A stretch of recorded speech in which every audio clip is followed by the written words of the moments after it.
बहुजन समाज की हर खबर पाने के लिए सब्सक्राइब करें अम्बेडकर पीपल्स वॉइस और बेल आइकन दबाएं।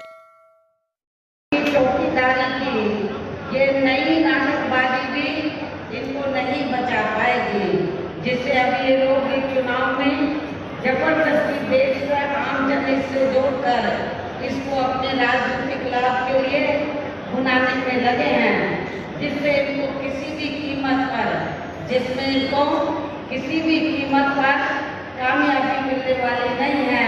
चाहे इस चुनाव में इनके सभी छोटे बड़े चौकीदार भी मिलकर अपनी कितनी भी ताकत क्यों न लगा लें। இப்பொழுது கூட அவர்களது காவலாளிகள் என சொல்லக்கூடிய சிறிய மற்றும் பெரிய ஆட்கள் எத்தகைய முயற்சி எடுத்தாலும் அவர்கள் இம்மி அளவு கூட வெற்றி பெறுவது சாத்தியமில்லை என்பதை உங்களுக்கு தெரிவித்துக் கொள்கிறேன். वर्तमान में प्रधानमंत्री श्री नरेंद्र मोदी ने यहाँ पिछले लोकसभा के हुए आम चुनाव में जो सन 2014 में लोकसभा के आम चुनाव हुए थे, तो उस आम चुनाव में देश में खासकर गरीबों, मजदूरों, बेरोजगारों, कर्मचारियों, युवाओं, महिलाओं, किसानों, व्यापारियों वे अन्य मेहनतकश लोगों के साथ साथ दलितों, आदिवासियों, पिछड़े वर्गों, मुस्लिम व अन्य धार्मिक अल्पसंख्यक समाज के लोगों को भी जो इन्हें अच्छे दिन दिखाने के असंख्य प्रलोभन भरे चुनावी वायदे किए थे, तो उनका अभी तक भी इन्होंने जमीनी हकीकत में लगभग 1/4 हिस्सा भी कार्य पूरा नहीं किया है।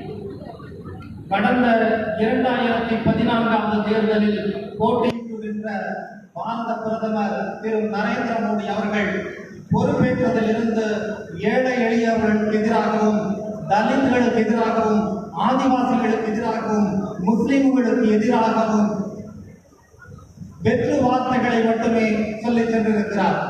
அவர்களுக்கு எதிராக அவர்களது நிலங்கள் கிட்டத்தட்ட அதிகப்படியான நிலங்கள் அரசாங்கத்தால் கையகப்படுத்தப்பட்டுள்ளன. और अब अपनी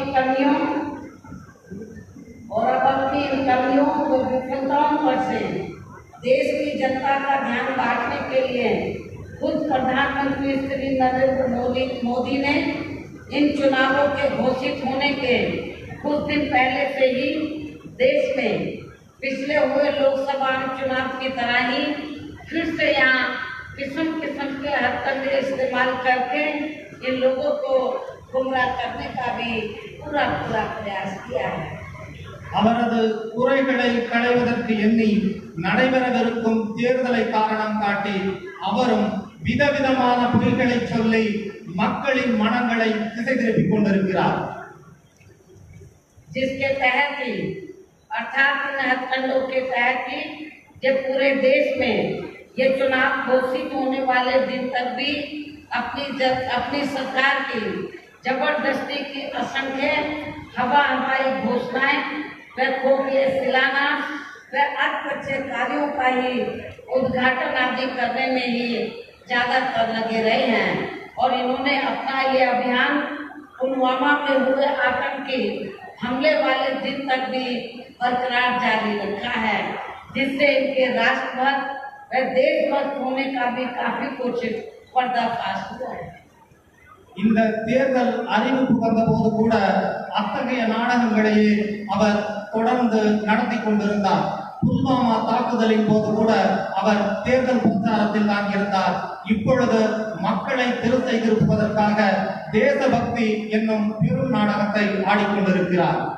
और इतना ही नहीं बल्कि इनके जबरदस्ती के किए गए इन कार्यक्रमों के ऊपर प्रचार प्रसार व आयोजन आदि पर भी इन्होंने देश की जनता के कई हजार करोड़ रुपए सरकारी खजाने के भी खर्च कर दिए हैं, जबकि इस अपार धन को या देश के अति गरीब व अति बेसहारा लोगों के हितों में भी लगाया जा सकता था. இப்பொழுதும் ஆடம்பர செலவுகளுக்காக அதிகம் செலவு செய்ததின் மூலம் தேசத்தின் கஜானா பெரும்பாலும் காலியாகி இருக்கிறது. அதை அதை ஏழைகளின் நலனுக்காகவும் வேலை வாய்ப்பில்லாத இளைஞர்களின் நலனுக்காகவும் கூட பயன்படுத்தி இருக்கக்கூடும். इसके साथ ही यहाँ मैं ये भी कहना चाहूंगी, यदि इन कार्यों के मामले में इनकी पार्टी व सरकार तथा खुद प्रधानमंत्री श्री नरेंद्र मोदी भी वास्तव में सही ईमानदार व गंभीर होते तो फिर अब इन्होंने चुनाव के नजदीक जो भी यहाँ जबरदस्ती के शिलान्यास व घोषणाएं आदि की हैं, तो इनको ये सभी कार्य यहाँ चुनाव घोषित होने से बहुत पहले ही काफी हद तक पूरे कर लेने चाहिए थे, किंतु ऐसा इन्होंने नहीं किया, बल्कि इसके स्थान पर इनका ज्यादातर समय व ताकत भी या इनके खास चहेते व बड़े बड़े पूंजीपतियों व धन्ना सेठों को ही और भी ज्यादा माला माल व धनवान आदि बनाने में ही लगा रहा है। इसके साथ साथ इन्हें हर स्तर पर बचाने के लिए इनकी पूरी चौकीदारी करने पर ही लगा रहा है। தற்பொழுதும் தேர்தல் அறிவிப்பு வந்த பிறகு அவர் நடைமுறைப்படுத்துகிறேன் என்று சொல்லி இருக்கிற எல்லா திட்டங்களையும் இதற்கு முன்பதாகவே அவர் நிறைவேற்றி இருக்க முடியும். ஆனால் அவ்வாறு செய்யாமல் ஏழைகள் மேலும் ஏழைகளாகவும் பணக்காரர்கள் மீண்டும் பணக்காரர்கள் ஆகுவதற்குமான காரியங்களையே அவர் தொடர்ந்து செய்து கொண்டிருக்கிறார். அத்தகைய பெரும் பணக்காரர்களின் காவலாளியாகத்தான் திரு நரேந்திர மோடி அவர்கள் இருக்கின்றார். इसके साथ ही प्रधानमंत्री श्री नरेंद्र मोदी की सरकार ने ये चुनाव घोषित होने से पहले देश की जनता को व विभिन्न क्षेत्रों में लगे लोगों को भी लुभाने के लिए अपनी सरकार के आखिरी व अंतरिम बजट में जो भी इन्हें सौगातें दी हैं, तो ये ज्यादातर इनकी केवल अपने राजनीतिक लाभ के लिए दी गई नामचार की खोखली चुनावी सौगातें हैं, इसके सिवाय कुछ भी नहीं है। இப்பொழுதும் கூட அவர் தேர்தல் அறிவிப்பு வந்த பிறகு கொடுக்கும் வாக்குறுதிகள் வாக்காளர் பெருமக்களை ஏமாற்றுவதற்காகத்தான் இருக்குமே ஒழிய வேறு விதத்தில் இல்லை என்பதை தெரிந்து கொள்ளுங்கள். जबकि यहाँ देश के किसान तो इस सरकार में शुरू से ही अपनी विभिन्न समस्याओं को लेकर काफी ज्यादा दुखी रहे हैं और अभी भी हैं। அது மட்டுமல்லாது அவரது தனிப்பட்ட அவரது கட்சி சார்ந்த பிரச்சனைகளை குறித்து மட்டும்தான் அவர் அதிகம் கவலை கொள்ளுகிறவராக இருக்கிறார். इसी प्रकार केंद्र की वर्तमान भाजपा सरकार में भी पूर्व की कांग्रेस सरकार की तरह ही देश के खासकर यहाँ दलितों, आदिवासियों, पिछड़े वर्गों, मुस्लिम व अन्य धार्मिक अल्पसंख्यक समाज के लोगों का भी कोई खास विकास व उत्थान आदि होने वाला नहीं है, बशर्ते जब तक यहाँ इनकी व अन्य विरोधी पार्टियों के भी इन वर्गों के प्रति अभी भी चली आ रही इनकी जातिवादी, नीच, संकीर्ण व सांप्रदायिक सोच पूरे तौर से बदल नहीं जाती है, जिसके कारण ही पूरे देश में अभी भी यहाँ दलितों, आदिवासियों व अन्य पिछड़े वर्गों का सरकारी नौकरियों में आरक्षण का कोटा अधूरा पड़ा है। நடந்து கொண்டிருக்கிற பிஜேபி ஆட்சியிலும் நடந்த காங்கிரஸ் ஆட்சியிலும் தலித்துகளுக்கும் ஆதிவாசிகளுக்கும் பிற்படுத்தப்பட்ட மக்களுக்கும் மைனாரிட்டி என சொல்லப்படுகிறவர்களுக்கும் முஸ்லிம்களுக்கும் எதிரான ஆட்சியாகத்தான் இருந்திருக்கிறது. அவர்களுக்கு தர வேண்டிய ரிசர்வேஷனில் எந்த விதமான முன்னேற்றத்தையும் அவர்கள் தரவில்லை என்பதை நீங்கள் தெரிந்து கொள்ள வேண்டும். इनका पदोन्नति में आरक्षण तो अभी भी यहाँ प्रभावहीन ही बना हुआ है। இப்பொழுது கூட அவர்களது தேர்தல் அறிக்கையில் ரிசர்வேஷனை குறித்து எந்த முன்னெடுப்பும் இல்லை என்பதை கவனத்தில் கொள்ளுங்கள். इसके साथ ही केंद्र व राज्यों में भी पहले कांग्रेस की सरकार में और अब बीजेपी की सरकार में भी इन सभी वर्गों को अर्थात एसटी, एसटी और ओबीसी वर्गों को प्राइवेट सेक्टर में आरक्षण दिए जाने की व्यवस्था किए बिना ही इनकी सरकारों के भी ज्यादातर सरकारी कार्य प्राइवेट सेक्टर के जरिए ही इनके बड़े बड़े पूंजीपतियों व धन्ना सेठों को ही दिए जा रहे हैं, जिसके कारण अब इनको आरक्षण का बहुत कम ही लाभ मिल पा रहा है। மத்திய மாநில அரசுகளில் ஆளும் பிஜேபி கட்சியாகட்டும் காங்கிரஸ் ஆகட்டும் எஸ்சி எஸ்டி ஓபிசிகளுக்கான பிரைவேட் செக்டாரில் அவர்களுக்கான இடஒதுக்கீட்டை குறித்து எதுவும் பேசவில்லை. அது மட்டுமல்லாது பெரும் பணக்காரர்களின் கையில் இதனை தனியார் மயமாக்கி கொடுப்பதன் மூலமாக எதிர்வரும் காலங்களில் இடஒதுக்கீடு இல்லாமல் போகுமோ என்கிற பெரும் அச்சம் ஏற்பட்டுள்ளது. इसके अलावा इन्हें जिन जाति से निजात दिलाने के लिए बने नियम व कानूनों को भी अब इन सरकारों में भी अधिकतर प्रभावहीन ही बना दिया गया है, जिसके कारण अभी भी इनका हर स्तर पर आए दिन शोषण व उत्पीड़न आदि होना बंद नहीं हुआ है। அது மட்டுமல்லாது அவர்கள் ஆளும் மாநிலங்களில் அவர்களின் வசதிக்கேற்ப சட்டத்தை வளைத்துக் கொள்ளக்கூடிய தன்மையும் இப்பொழுது அதிகமாகியுள்ளது. इन वर्गों के साथ साथ मुस्लिम व अन्य धार्मिक अल्पसंख्यक समाज के लोगों की भी हालत हमें कोई खास अच्छी नजर नहीं आती है, जिसका काफी कुछ खुलासा सचल कमेटी की रिपोर्ट में भी किया गया है। और वर्तमान में केंद्र में अधिकांश राज्यों में भी बीजेपी व आरएसएस की सरकारों के चलते हुए अब इनका विकास व उत्थान होना भी लगभग बनसाई हो गया है और इन पर हर स्तर पर आए दिन हो रही जुर्म जाति भी या काफी ज्यादा चरम सीमा पर पहुंच चुकी है। ஆளும் இந்த ஆட்சி காலத்தில் முஸ்லிம் மதத்தை போன்றே எண்ணிய சிறுபான்மையினருக்கு எதிரான இடஒதுக்கீடும் பிஜேபி அரசினாலும் பிஜேபியை ஆட்டுவிக்கும் ஆர்எஸ்எஸ்ஸினாலும் மிகவும் பாதிப்படைந்துள்ளது, பின்னடைவடைந்துள்ளது. மீண்டும் அது புத்தெழுச்சி பெறுமா என்பது சந்தேகத்திற்குரியதாகத்தான் இருக்கிறது. इतना ही नहीं बल्कि अभी हाल ही में केंद्र सरकार द्वारा चुनाव के नजदीक देश में अपर कास्ट समाज में से गरीब लोगों को 10% आरक्षण देने से भी इसका पूर्ण रूप से विकास होने वाला नहीं है, बल्कि इसके लिए इनको अन्य और क्षेत्रों में भी जरूरी कदम उठाने होंगे, ठोस कदम उठाने होंगे।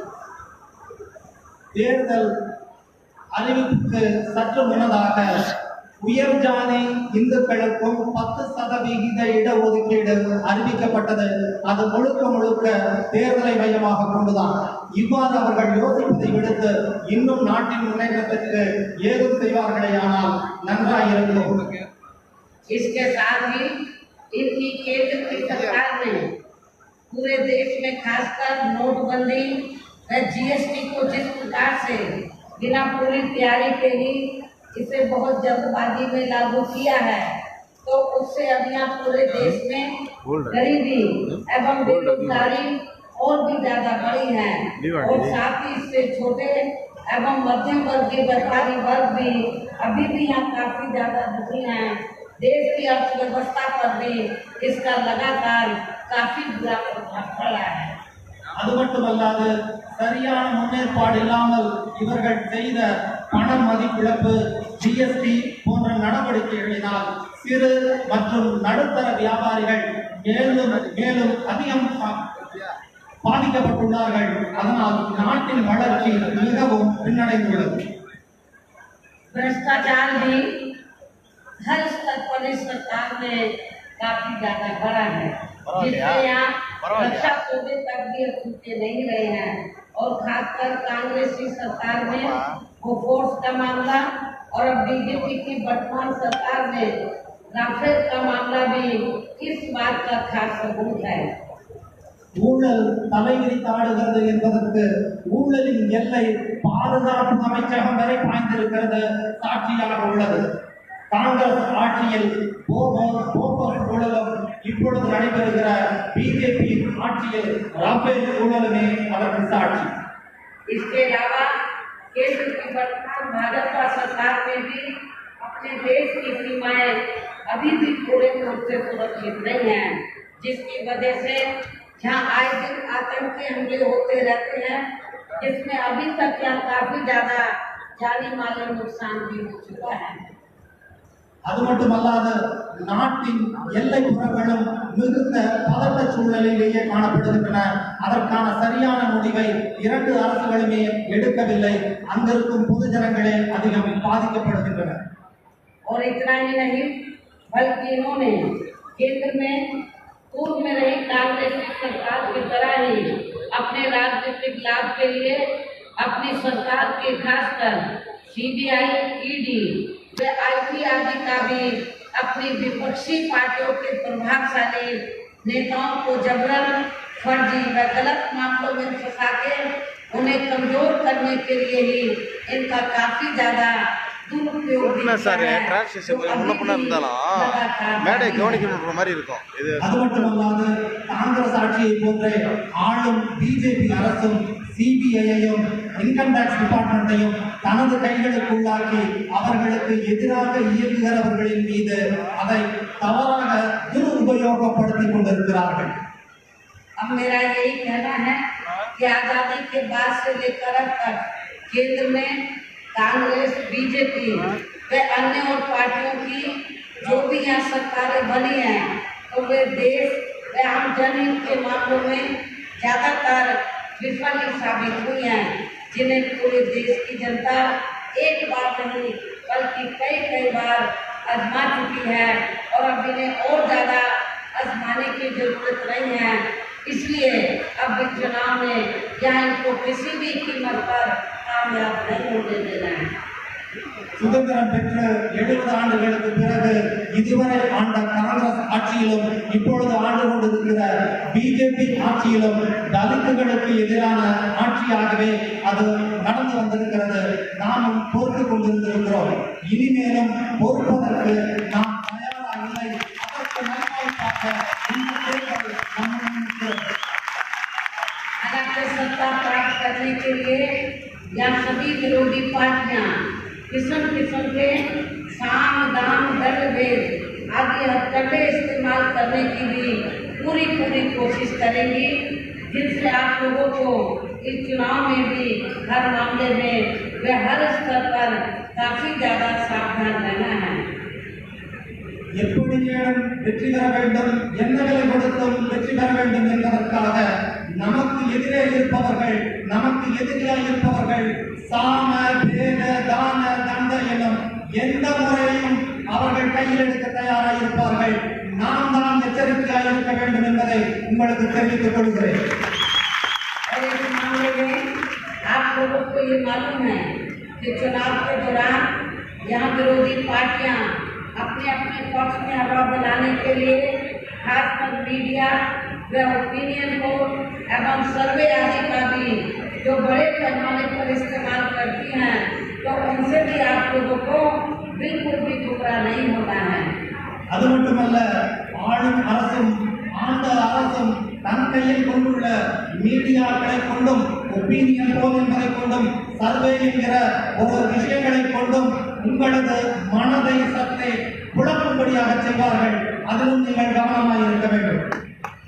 इसके अलावा आप लोगों को विरोधी पार्टियों के विभिन्न रूपों में जारी किए गए उनके हवाई व प्रलोभन भरे चुनावी घोषणा पत्रों के बहकावे में भी कतई नहीं आना है, जिन्हें ये पार्टियां चुनाव खत्म होने के बाद ज्यादातर दरकिनारी कर देती हैं और अब जिन पर से देश की जनता का अधिकांश विश्वास ही उड़ता चला जा रहा है, जिसकी खास वजह से ही हमारी पार्टी या दूसरी पार्टियों की तरह किसी भी चुनाव में अपना कोई भी चुनावी घोषणा पत्र आदि जारी नहीं करती है.